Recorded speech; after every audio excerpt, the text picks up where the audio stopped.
Colombia, soy especialista en laboratorio clínico, tengo un diplomado en dermatología felina y tengo un diplomado también en dermatología clínica.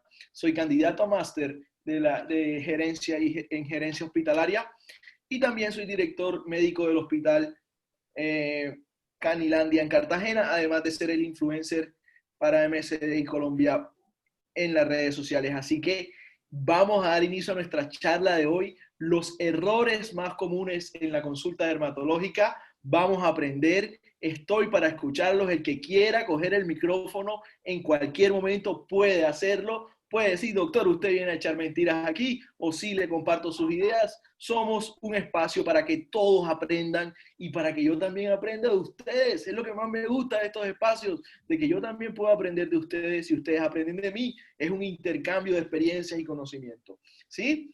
Yo no tengo la verdad absoluta, ustedes tampoco, podemos discutir sin ningún temor, sin ningún temor. Este espacio es para ustedes y este espacio es para nosotros, así que vamos a empezar. Cuando empezamos a hablar, y esto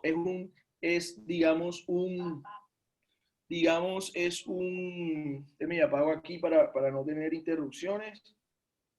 Esto es un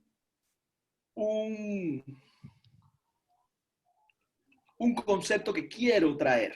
Desde muy jóvenes en la universidad nos dijeron, sí, hay que hacer un servicio innovador, diferenciador para no tener no tener el mismo servicio. Hay veterinarias que quedan muy cerca una de la otra, pero ¿qué es el servicio diferenciador? El servicio diferenciador es hacer las cosas distintas a los demás, pero hacer las cosas con un concepto verdadero de diferenciador es saber que lo mío es diferente porque lo mío tengo que darle un plus. Tengo que darle un plus a todo tengo que darle el plus. No, pero no se trata de venir a desmentir al colega, ni mucho menos. Pero sí tengo que darle algo que el colega no está ofreciendo.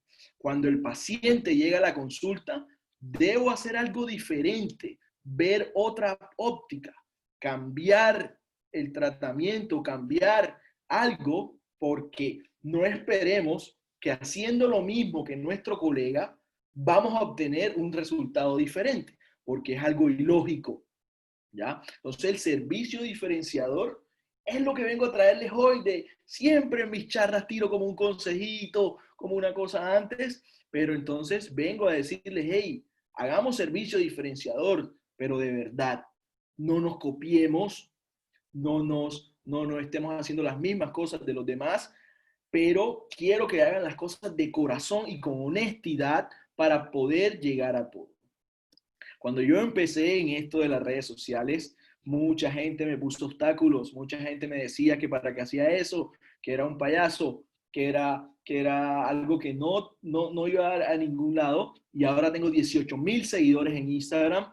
Entonces tenemos que decir la verdad, tenemos que ser claros y honestos, pero además tenemos que hacer cosas diferentes a los demás. Cuando estamos en el camino del éxito, mucha gente nos tira piedras, mucha gente nos pone obstáculos, pero entonces cuando vamos en el camino al fracaso, todo el mundo se queda callado y no dice nada. Entonces así es la vida, y ese es el consejo que vengo a traerles el día de hoy, donde tenemos que tener un concepto diferenciador de los demás. Ya para entrar un poquito más en tema de la consulta en dermatología, tenemos que tener una relación. Hay varios tipos de relación. Hay varios tipos de relación con el propietario o tutor, como le quieran llamar. Médico tutor o propietario, porque en algunas partes ya no se dice propietario, sino tutor. Médico paciente. Paciente tutor y viceversa. Es de igual manera. Entonces, hay varios tipos de modelos de consultas, de relación entre ellos.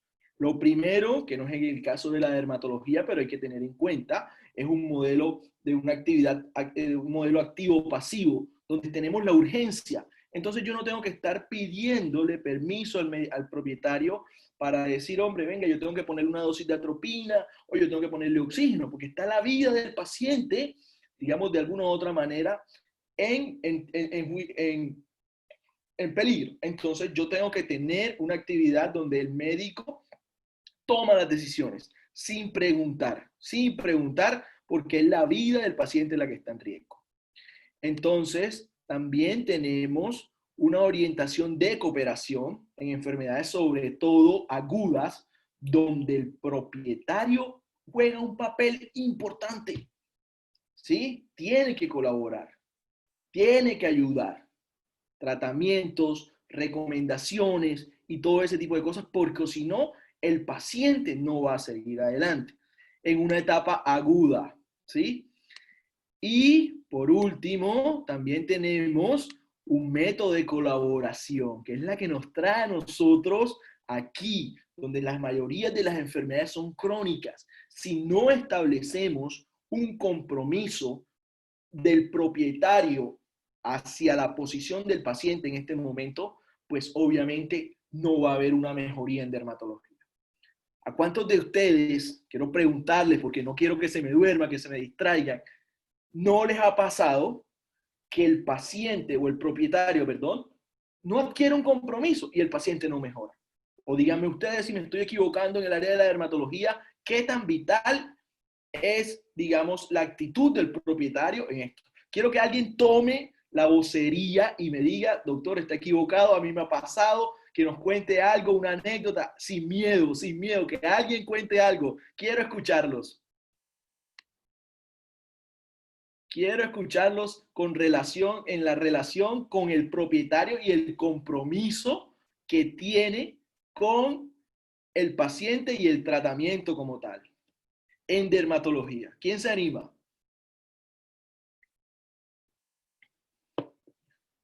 Nadie se anima, vamos, que perder el miedo. O no me están escuchando. Yo estoy hablando solo. ¿Me están escuchando? Sí.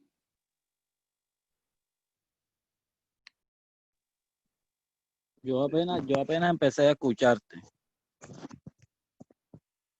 Bueno, que alguien entonces se anime a contarnos si cómo es la relación en dermatología o qué tan importante es la relación del propietario con el tratamiento.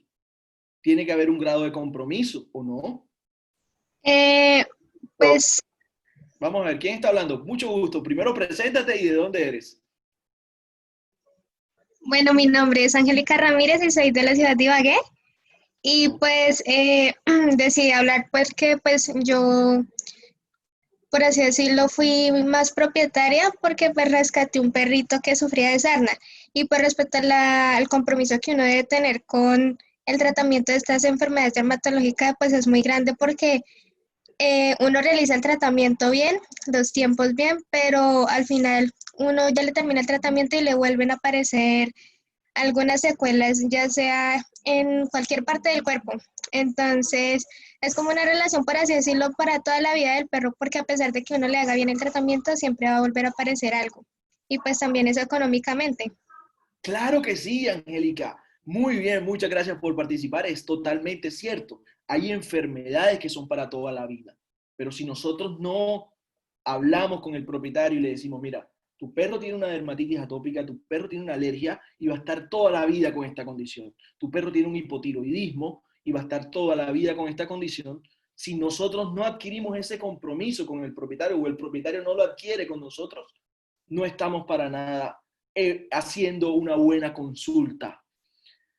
Mis estudiantes del diplomado y de muchas partes saben que la consulta dermatológica debe durar en promedio entre 30 y 45 minutos.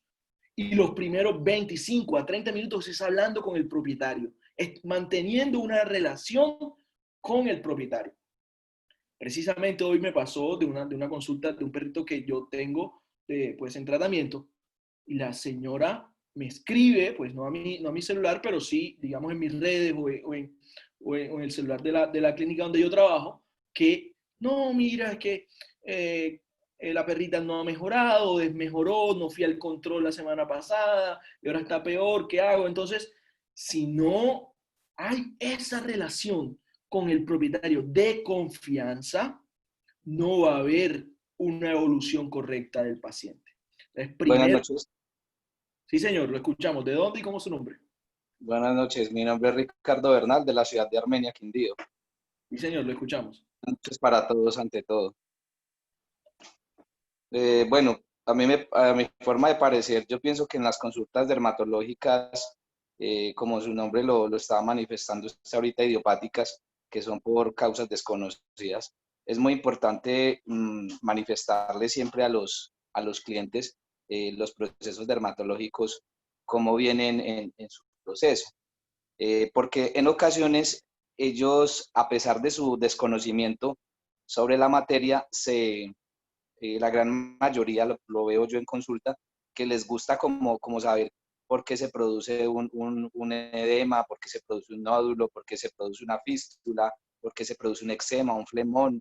Entonces uno no tiene que hacerlo pues tan médicamente y pues tan científicamente, por decirlo así, sino iniciar desde un proceso fisiológico, como es normal la tonalidad de la piel, y pasar ya a esa parte patológica para que ellos se sientan como en una manera de camaradería con uno, pero utilizar, como lo digo yo, pues siempre, o no sé si algunos coterráneos del eje cafetero lo dicen, como utilizar los términos paisas para que la persona se cree esa camaradería con uno y que la consulta se cree más amigable y de por medio crear una amistad. Y yo pienso que ese vínculo va a conllevar al desarrollo fisiológico de mejoramiento de la mascota. Totalmente cierto, doctor. Ahora vamos a hablar un poquito de los términos, pero muy buena y muy oportuna su intervención. Muchas gracias por participar. Y esa es la idea, de que tengamos una relación para que no sea, no que yo le mando 50 pastillas y venga en 2 meses. No va a funcionar y no va a mejorar tu paciente si lo estás tratando así. Entonces, vamos a hablar un poquito más de errores, ¿sí? Ya en la fase informativa de la consulta. Todavía no hemos visto el paciente y ya tenemos una relación con nuestro propietario. ¿Ya? Entonces, lo primero que yo debo preguntar es, ¿cuál es el motivo de consulta? Desgraciadamente, a nuestros propietarios, yo hablo de nuestros propietarios porque lo siento que son míos, por más que sean, el paciente el que sea mío, nuestros propietarios o tutores, lo que tienen y vienen a la pregunta es, ¿por qué viene a la consulta? ¿Por qué viene a la consulta? Hay una gran diferencia cuando el propietario viene porque tiene prurito y además tiene un vómito, que cuando viene, no, el perro está vomitando y se rasca. Entonces tenemos que establecer primero por qué viene a la consulta.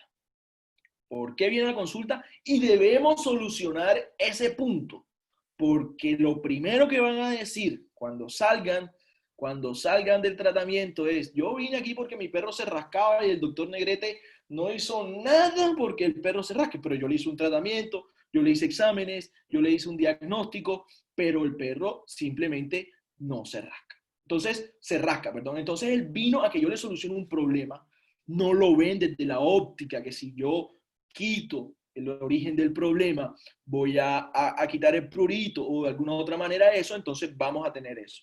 Entonces, lo otro que tenemos que preguntarles, además del prurito, ¿qué? Además del prurito, vomita, usted lo ve decaído, lo ve triste, lo ve orinando. Entonces, vamos a hacer una consulta completa.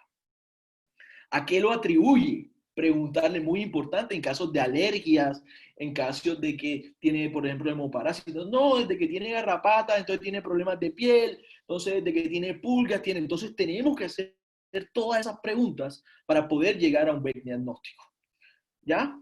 Entonces, digamos que las preguntas los errores más comunes son una voz monótona, regañando, no se hace esto, no se hace lo otro, ya unidireccional. Siempre debemos escuchar al propietario primero, antes de revisar al perro. No hemos ni siquiera puesto el perro sobre la mesa y ya llevamos 20 minutos preguntando. Ya vamos a ver ahora cuáles son las preguntas, pero podemos preguntar y no interrumpirlo en ese momento.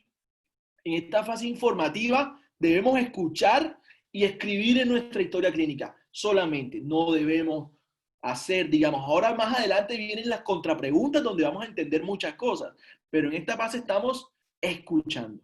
Entonces no debemos interrumpir, debemos asociarlo a lo que estamos hablando. Lo que dice el doctor, un lenguaje exclusivamente técnico. Tenemos que saber a quién nos estamos hablando. A ustedes le dicen así allá en el eje cafetero, nosotros los costeños acá le decimos de otra manera, pero debemos hacer entender o digamos, garantizar que el propietario entendió el mensaje. ¿Ya? Perdón. Entonces, tenemos que ser, digamos, un poco más explícitos. Entonces, tenemos que decirle, no, es que su paciente tiene un problema renal, tiene un problema digestivo, tiene un problema dermatológico, tiene 50 problemas. Vamos a aturdir un poco al propietario, entonces vamos por partes.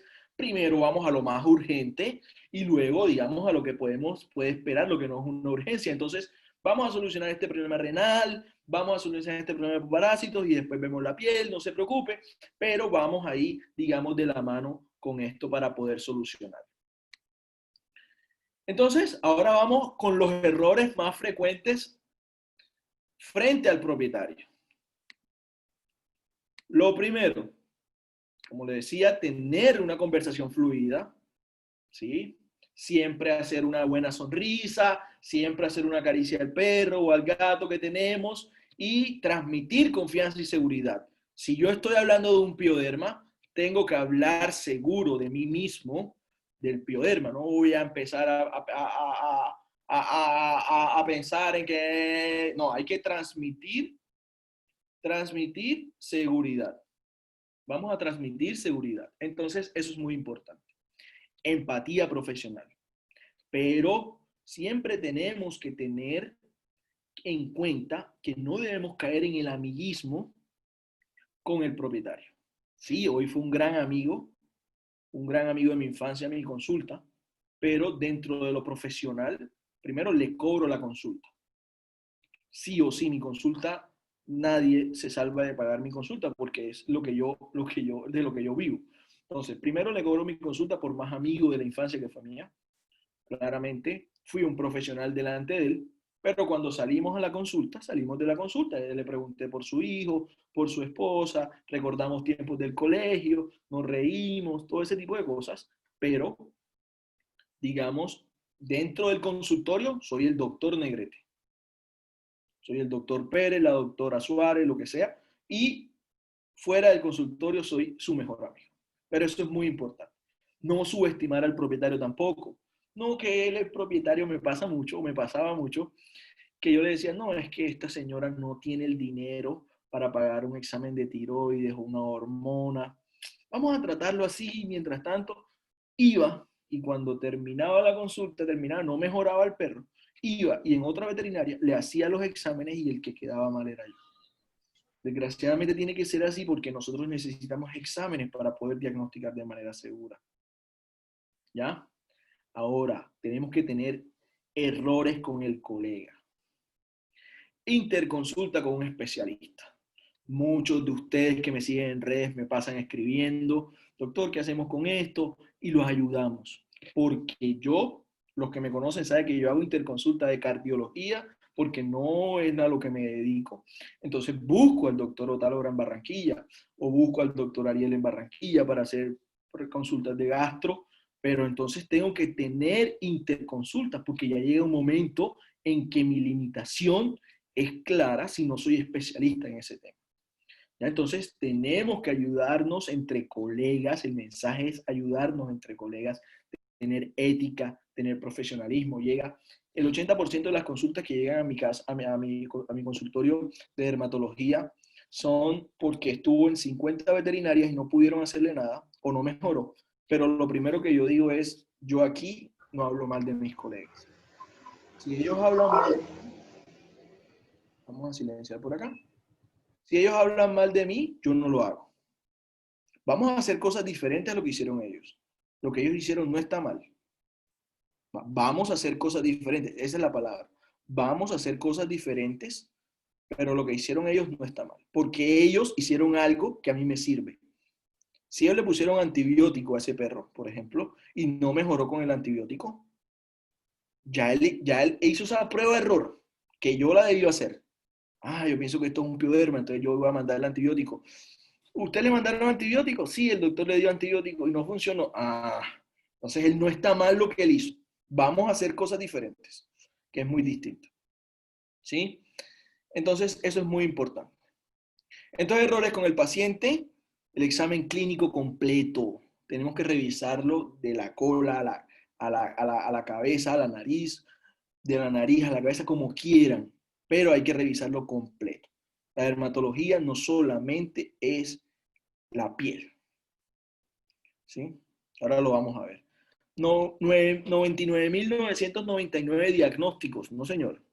Nosotros tenemos que tener 2, 3 diagnósticos diferenciales que son los que nos van a ayudar con eso y son los que nos van a tener un panorama mucho más claro para eso. Pero tampoco quiero aquellos tratamientos que tienen antimicóticos, antibióticos, omegas, champús, spray y todo eso, porque no es la idea. Pero tenemos que tener controles. En dermatología, sin controles no es dermatología. Si no tenemos controles, yo hago mis controles cada 15 días, depende de la enfermedad, porque algunos cada 8 días, como yo voy a varias clínicas, me queda muy difícil ir muy seguido a la misma clínica, entonces pues, hago cada 8 días, cada 15, depende de la enfermedad. Y así podemos hacer los controles de manera correcta. Importante, tener protocolos. Los protocolos vamos a saberlos, siempre vamos a hacer lo mismo. Y lo otro importante es que la clínica siempre prevalece. Siempre lo que tenemos en la cabeza no nos lo quita nadie. ¿Sí? Lo que tenemos y lo que sabemos es lo que somos. Y no se diagnostican enfermedades que necesiten exámenes sin un examen, por lo menos un raspado y una citología. Importantísimo. Ninguno de nosotros tiene un ojo de microscopio que ve bacterias, que ve ácaros, que ve hongos en el perro. Porque es que eso es un hongo, porque es redondo. Esos son ácaros. Esos son bacterias. No, señor. Vamos a hacer un examen de manera correcta y vamos a hacer una de manera preliminar antes de dar un diagnóstico. ¿Sí? ¿Cómo vamos hasta ahí? ¿Se durmieron? ¿Estamos bien? ¿Sí se escucha bien? Bien, sí, señor. Bueno, me alegra mucho que estén pendientes de esto. Recuerden que estamos en Instagram como @doctornegrete.dermapet, #Bravecto, #MCD. Y no se preocupen, que ahora viene lo bueno. Entonces, el concepto que nos enseñaron en la universidad es que la piel es la barrera física, química de los órganos, el órgano más extenso, y es verdad. Pero yo, la noche de hoy, les vengo a traer un nuevo concepto, bueno, no un nuevo concepto, porque no me lo inventé yo, un concepto diferente y más completo en el sentido de que la barrera de la piel es un espejo. Es un espejo de lo que está pasando en el organismo.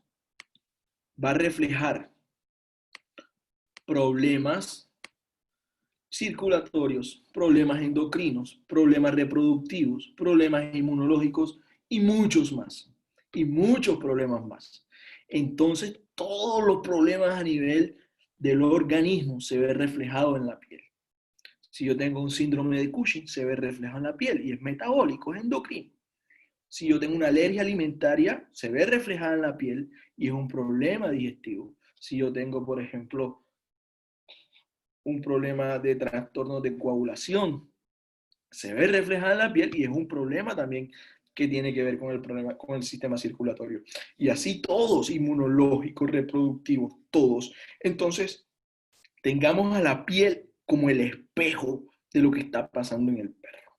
Si tú tienes un Shih Tzu en la mesa y no tiene un pelo bueno, bonito, brillo, largo, bueno, largo no, digamos, pero tiene un perro seco, opaco, Entonces, algo le está pasando a ese perro, ya sea nutrición, ya sea problemas de piel, problemas de cualquier tipo. Entonces, tenemos que empezar a evaluar a nuestros pacientes sin tener en cuenta, teniendo en cuenta la piel, no importa si sea que venga por una diarrea. ¿Ya? Problemas autoinmunes como el distemper tiene fase dérmica. ¿Ya? Entonces, tenemos que tenerlo en cuenta. Entonces, vamos a crear ese concepto, no nos encasillemos en el concepto de la barrera mecánica. Es verdad y es cierto, y no lo estoy desmintiendo ni vengo a desmentirlo. Simplemente vengo a decirles, colegas, vamos a ver más allá de lo que nos están, de que lo que nos han enseñado. ¿Ya?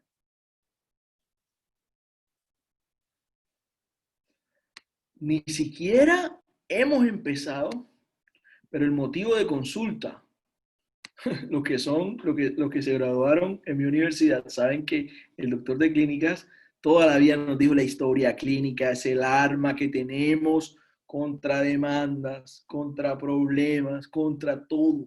Llenen una muy buena historia clínica, por favor. No tienen que tener el super software del año. Puede ser a mano, puede ser en un computador, puede ser en una tabla de Excel, pero la historia clínica es lo que nos ayuda a nosotros los veterinarios en realidad.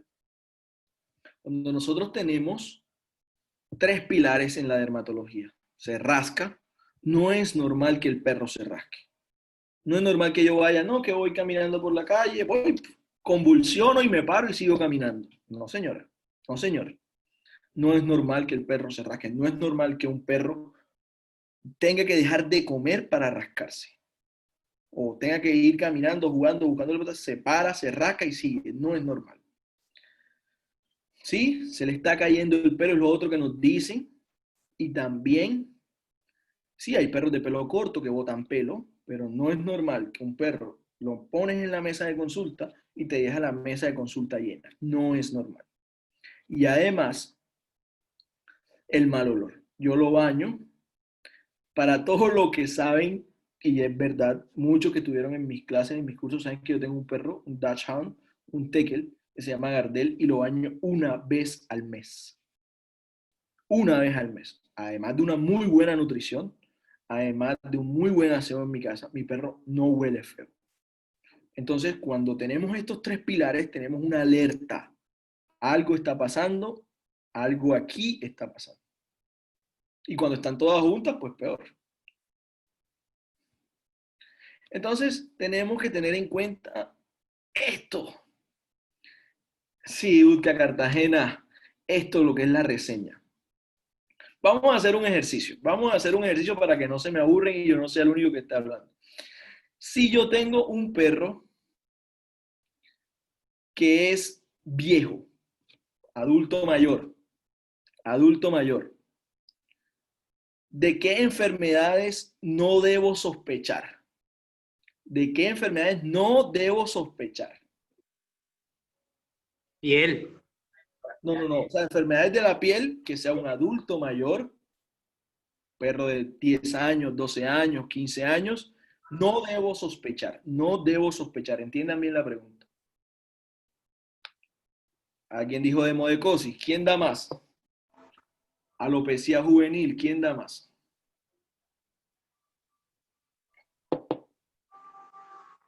Acné juvenil. Claro, enfermedades como la celulitis juvenil. Halitosis. Pero estamos hablando de enfermedades de la piel, entonces vamos a hablar un poquito de, pero no debo sospechar de enfermedades, por ejemplo, celulitis juvenil, demodecosis joven del cachorro, porque hay demodecosis del adulto y demodecosis del cachorro. Pero, por ejemplo, si tengo un perro joven, ¿de qué enfermedades no debo sospechar?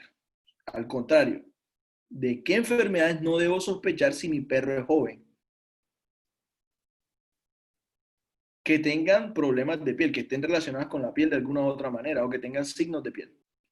Si mi perro es joven, si tengo un perro de 8 meses, de 7 meses, ¿qué enfermedades no debo sospechar?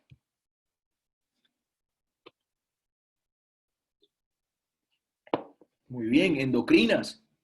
Un perro con un hipotiroidismo, por ejemplo, un hiperadrenocorticismo, a los 7, 8 meses es muy raro. Entonces, por eso es importante tener, digamos, la reseña y la edad para poder tener un diagnóstico diferencial. Vamos ahora, por ejemplo, con el sexo. ¿Ya? ¿Qué enfermedades, por ejemplo, si tengo una hembra, qué enfermedades no debo sospechar? Endocrinas, pero ligadas a la testosterona, por ejemplo. ¿Ya? Entonces, tenemos, y si es macho, pues no podemos, digamos, de una otra manera sospechar de, enfermedades ligadas a estrógenos, por ejemplo. Entonces, correcto, alopecia androgénica de hembras. Entonces, tenemos que tener muy en cuenta ese tipo de cosas. El color. La doctora Isabel Aya en el diplomado que estamos haciendo nos enseñó que a una señora le vendían un pincher blue y en realidad no era ningún pincher blue, era un perro con una condición de color, de pelo. Entonces también tenemos que tener eso en cuenta. Y obviamente la condición corporal está dentro de la reseña de cualquiera de nosotros. Entonces, tenemos que tener todo eso en cuenta, la historia clínica, cuestionario previo. Hay gente que ya tiene su cuestionario hecho. Dejen responder al propietario sin cuestionar, pero vamos a hacer siempre una contrapregunta, ¿no? Que él come concentrado, pero ¿qué concentrado? ¿Cuántas veces al día le dan? ¿Qué cantidad le dan? Para ver si le están haciendo de verdad la cosa. ¿Le dieron medicamentos? ¿A qué dosis? No, que le dieron la inyección de la garrapata, la vacuna de la garrapata o la vacuna contra la rasquiña. No, vamos a ver qué medicamentos en serio le dieron, a qué dosis se lo dieron, porque si por ejemplo tiene un problema de que yo estoy sospechando de un pioderma, pero le dieron una cefalexina cada 24 horas, no sirvió de nada y claramente no le va a mejorar, pero tenemos que preguntar cada cuánto se la daba. Alimentación de calidad y cantidad. Mejoría en la medicación, sí, le dimos el antibiótico y mejoró, le dimos el corticoide y mejoró. Tenemos que hacer todas esas preguntas. Y esto es lo más importante, no saben la cantidad de pacientes con lesiones dermatológicas de los propietarios. He tenido familias enteras con dermatofitosis por cuestiones de zoonosis de hongos de gatos persas sobre todo. Entonces hay que revisar a los propietarios también que no tengan lesiones porque es muy común. Entonces son 2 propietarios que tuvieron gato persa y los 2 presentan tiña. Entonces, y el de aquí, el de la mano derecha, toda la familia tenía tiña. ¿Ya? Entonces, vamos a hablar también. Vamos a hacerle esta pregunta. Vamos a ver cuántos opinan bien, opinan conmigo y cuántos tienen conmigo. ¿El prurito es un amigo o es un enemigo? Es amigo. Muy bien, ahí dicen que es amigo.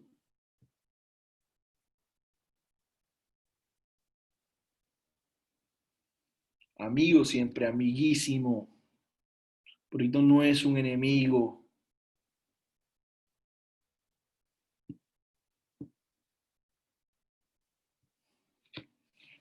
¿Sí? Entonces, tenemos que saber qué está pasando, por qué hay prurito. Sí, doctor, pero es que usted le cambió el alimento y siguió con el prurito. Algo está pasando. ¿Eh? Algo está pasando.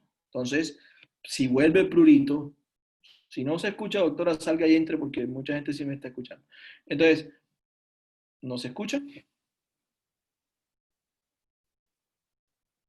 Sí se escucha.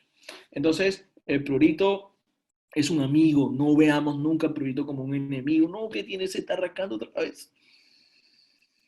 Ay, no, alégrate, porque algo tienes que cambiar, algo tienes que hacer para que no tengamos prurito, Entonces, tenemos que buscar la manera. Algo estamos fallando, algo no estamos haciendo bien para que tengamos nuestro prurito. Entonces, no veamos al prurito como un enemigo, sino como un amigo.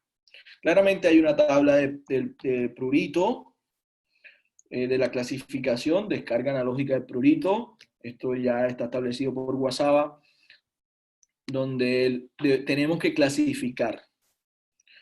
Mi prurito es de 1 a 10 o de 1 a 5, como ustedes lo quieran clasificar, como sea más fácil para usted.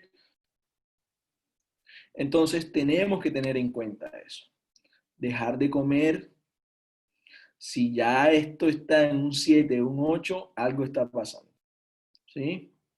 Pero tenemos que tener en cuenta de que hay una tabla. Tenemos que clasificar de nuestro prurito. ¿Sí? Si bien este cachorrito Pomerania traído de criadero de 500 gramos, según esta tabla, pues es un ejercicio hipotético, igual ahora les voy a mostrar el prurito, pero según esta tabla, ¿qué número creen o en qué escala estaría, según ustedes y su imaginación, este paciente de 500 gramos Pomerania de 6 millones de pesos traído de un criadero con papeles? 10, por ahí dicen 10, ¿quién da menos? Y que tener en cuenta que es un perro pequeño, es un perro pequeño. Yo les aconsejaría que bajaran, yo les aconsejaría que bajaran un poquito para que puedan adivinar.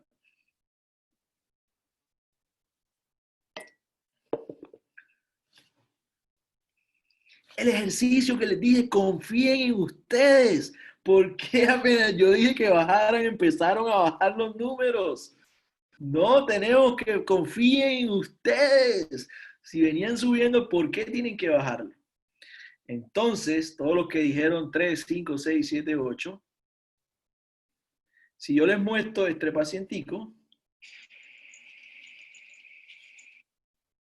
si ven cómo se rasca, si ven cómo se rasca, vamos a repetirlo.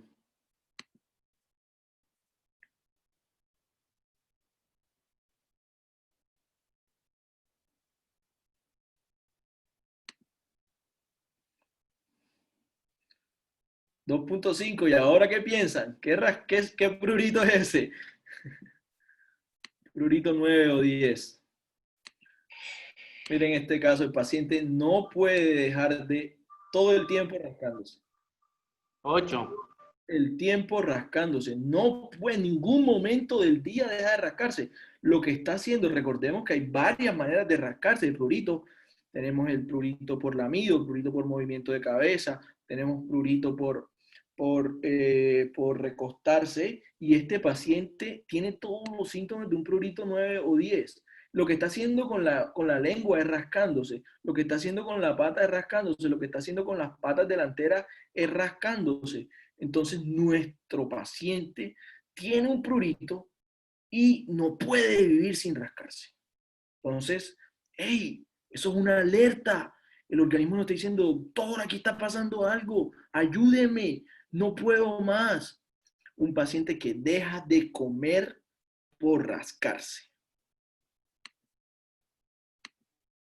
Entonces tenemos que tener en cuenta la frecuencia y la intensidad, si se rasca y se lastima o simplemente se rasca.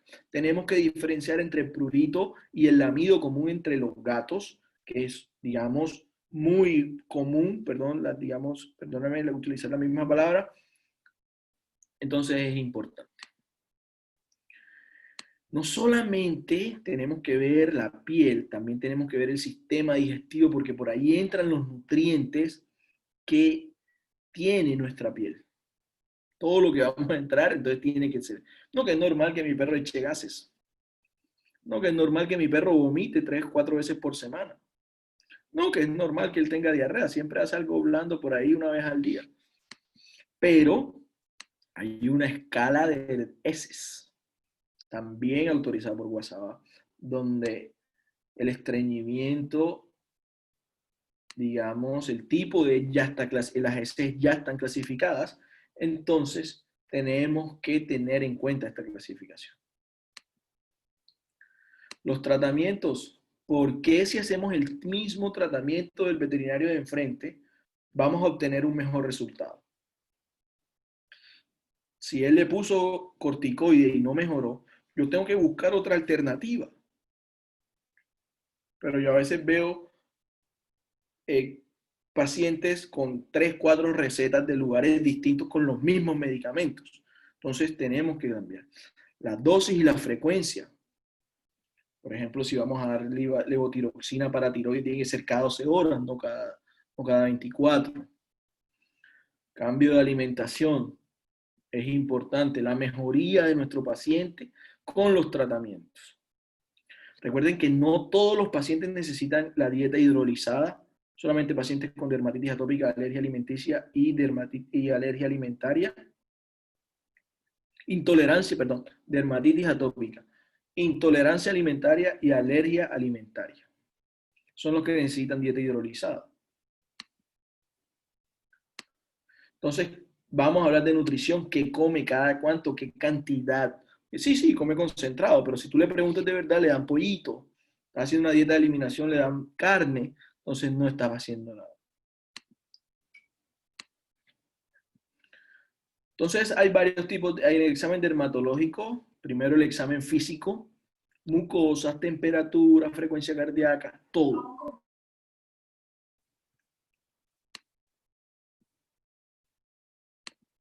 ¿Sí? Tenemos una guía que tiene configuración, patrón de distribución y lesiones cutáneas. La configuración no es más que cuando se refiere que se encuentran las lesiones en tiempo y espacio sobre el paciente, podemos encontrar, por ejemplo, si están aisladas, si están agrupadas, si son lineales, si son redondas. Tenemos que clasificarlas para poder, digamos, de alguna u otra manera tener en cuenta. Patrón de distribución no es más que cómo se distribuye esta lesión, porque hay enfermedades que nos están diciendo, hey, regularmente están en esta zona. Entonces, si están localizadas, no es lo mismo un pioderma localizado con un pioderma generalizado. Entonces, tenemos que tener en cuenta ese tipo de patrones para guiarnos en su defecto. Y el tipo de lesión. Si nosotros tenemos un nódulo, solamente hay 2 caminos para un nódulo: inflamación y tumores. No van a inventar más nada porque ya eso está establecido. Pero, por ejemplo, si tenemos una pústula, una pápula, pensamos en piodermas, pensamos en otras cosas. Entonces, digamos, de alguna u otra manera tenemos que conocer el tipo de lesiones. Las lesiones también se clasifican en primarias, secundarias y mixtas. Entonces, las primarias son aquellas que aparecen por sí mismas de la enfermedad, donde encontramos, por ejemplo, las máculas, pápulas, pústulas, vesículas, ronchas o nódulos, mientras que las secundarias son las que aparecen claramente con su nombre de segundo. O sea, primero aparecen aquellas, luego vienen los collaretes epidérmicos, cicatrices, úlceras, vesículas. Entonces tenemos que tener en cuenta. Pero a veces vienen combinadas. Entonces, primero se aparece, por ejemplo, una pústula, pero entonces viene con una alopecia o viene con costras, o a veces vienen con comedones, entonces se vienen mixtas. Entonces también tenemos que clasificar eso. Y el dermograma. El dermograma nos va a decir por dónde va la patología. Ey, tómenle foto a sus pacientes, por favor. Tómenle foto a sus pacientes. Por favor, apáguenme los micrófonos. Entonces tenemos que hacerle un seguimiento oportuno, una lista de problemas y tener nuestros diagnósticos diferenciales. Para poder hacer un dermograma tenemos que saber dónde va la lesión, si va creciendo, porque cuando venga el control tenemos que tomarle, no solamente para subirlas en Instagram como hace el doctor Negrete, sino que también para llevarle un buen control a nuestros pacientes. Tenemos que tener en cuenta que hay lesiones, estos son mis 2 hijos, Gardel y Constantín. Entonces, lesiones que tienen los gatos, que se los pasan a los perros, y que los perros se lo pasan a los gatos, dónde vive, si tiene más gatos, si tiene más perros, todo eso tenemos que preguntarlo.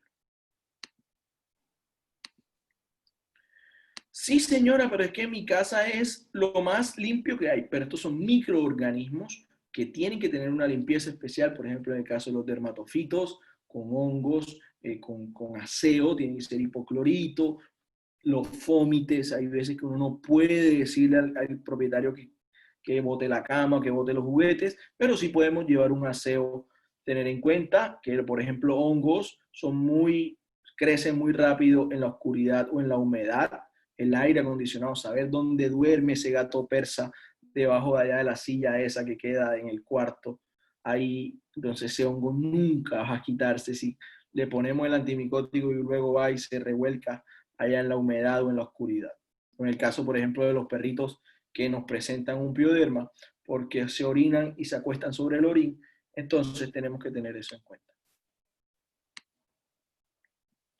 Entonces, tratamientos, dosis, frecuencia, modo de uso y duración. Tenemos que tener en cuenta que algunos medicamentos, si tenemos que dar corticoides por 21 días, se tiene que dar. Si tenemos que dar antibiótico por 30 días, se tiene que dar.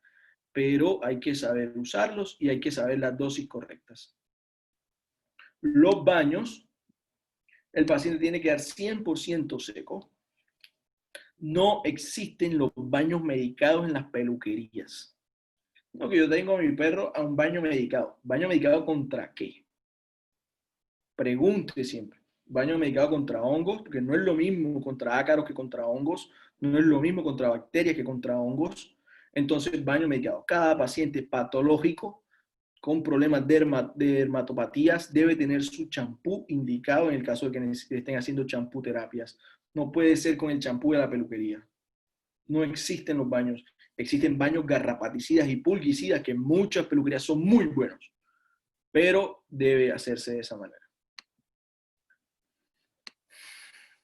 Para tener en cuenta, esto es un concepto que en la universidad nos enseñaron, lo que quiere decir en el punto 100% seco, o sea que no voy a tener un paciente que tiene dermatofitos y le voy a dejar las orejas húmedas, porque no estoy haciendo nada.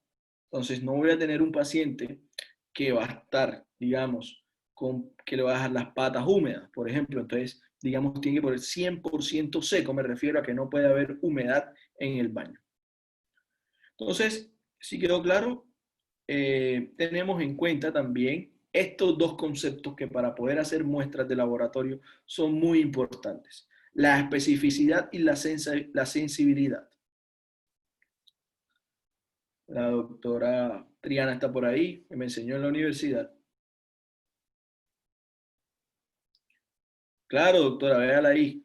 El veterinario, el médico, si es un paciente diagnosticado con una enfermedad y su tratamiento de elección es champuterapia, debe llevar el champú. Debe comprar el champú. Es lo mejor. Precisamente la doctora me enseñó en el laboratorio clínico de la universidad la diferencia entre especificidad y sensibilidad. Pues la especificidad no es más que,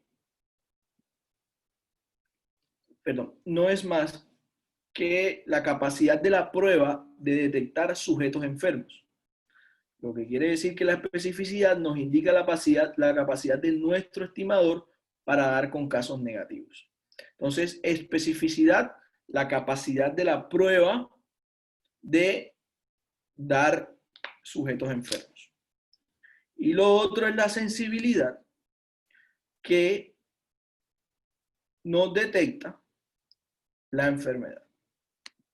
¿Por qué vamos a hablar de muestras? Porque debemos primero confiar en nuestro laboratorio, tener disponibilidad de laboratorio o tener disponibilidad de un microscopio, porque yo voy a hacer un sarcóptes, hago un raspado y si lo mando mañana, que venga el domiciliario del laboratorio, y ese sarcóptes se fue de fiesta.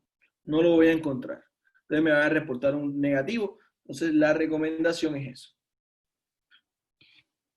Y preferiblemente tener un microscopio a la mano para lo que hacemos de dermatología y tratar de llevar las muestras en el menor tiempo posible. Tenemos muestras de primera elección, donde tenemos tricografía, tricograma, raspado cutáneo y citología. Y tenemos muestras de segunda elección, que son la biopsia, cultivo, tricograma, etcétera, etcétera. Ya a las 9. Empezar a entrenar 9:30, Goku. En caso de lesiones con piel con pústulas o herida, los baños con clorexidina, sí. Eso ya hagan el diplomado. No, mentira, sí, sí, sí. Sin ningún problema. Entonces tenemos también herramientas como la lámpara de Wood, que no en todos los casos el Microsporum canis, que es el que florece, nos da hongos positivos. Tenemos que hacer cultivos y cultivos para poder diagnosticarlo de manera correcta. Pero sí, en un alta porcentaje, no todas las cepas de Microsporum canis florecen ante la lámpara de Wood y nos sirven esas lámparas de ver billetes falsos que terminan. Aquí les tengo un ejemplo cómo se hace una citología auricular. Mi videito del perro que le hago todos los exámenes. Citología auricular para detectar células, malacesias, bacterias.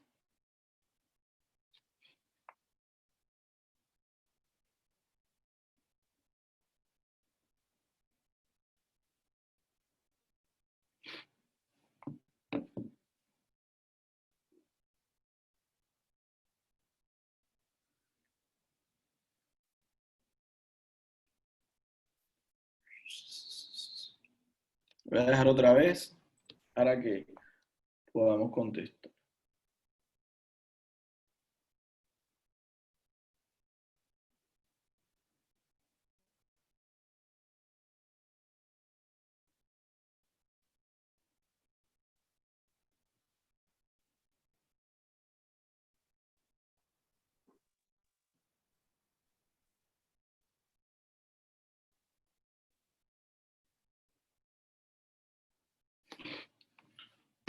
Listo. Ahora vamos a hacer estos son simplemente ejemplos de cómo hacemos un raspadito. Limpiamos, yo limpio con cloruro o solución salina. Es un raspado cutáneo. Hago una leve presión primero.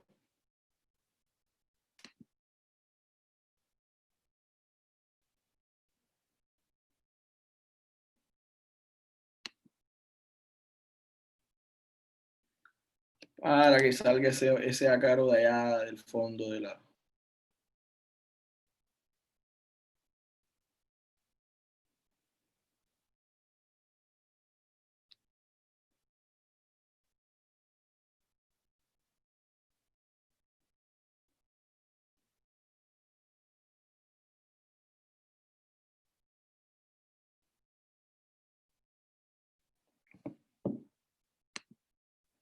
Y esto también tenemos la videotoscopía, que es una herramienta que también hacemos un oído lleno de pus.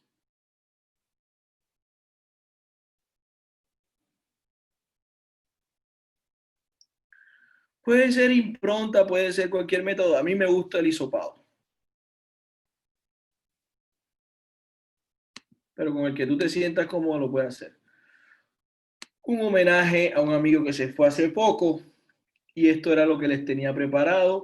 Si quieren, nuestros amigos de MCD se vayan preparando para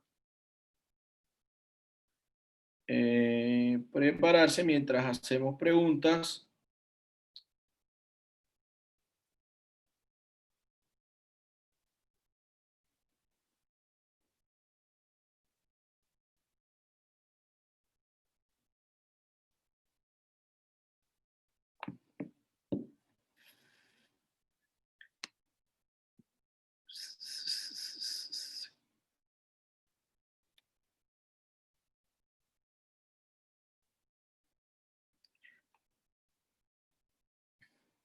Hay gente que la fija con calor. Yo las he fijado con calor si se puede, con un briquet yesquero, como le digan en tu país. Eh,